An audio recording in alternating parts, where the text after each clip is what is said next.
Birinci düşdüyüm kuruqda hamı bir-birinə yetim deyirdi. O yetim, ay yetim, ay yetim. 10 gündür gəlib gedirəm, bir nəfərin adını bilmirəm.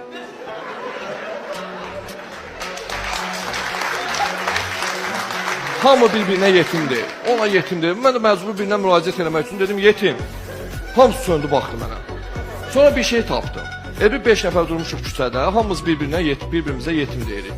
Böyürdən bir nəfər çağırır ki, elə bir ki, Ruslanı çağırmaq istəyir, amma adını demir. Deyir ki, yetim. Bu 5 nəfərdən heç kəs baxmır, Ruslan baxır ona. Və yaxud məni çağıranda hamısı baxırdı. Sonradan başa düşdüm ki, hər yetimin öz səslənmə diapazonu var. Özə bu yetim müraciət forması deyil, həm də statusdur. Bu yetimi gərək qazanasan. Mən bura düşəndə gördüm ki, yetimi qazanmaq lazımdır. Dostlar divijen eləyəndə sən də eləməlisən, 5 manat stol atdılar, 10 manat sən tullamalısan. Bir də ayırdım ki, ən böyük arzum yetim olmaqdır.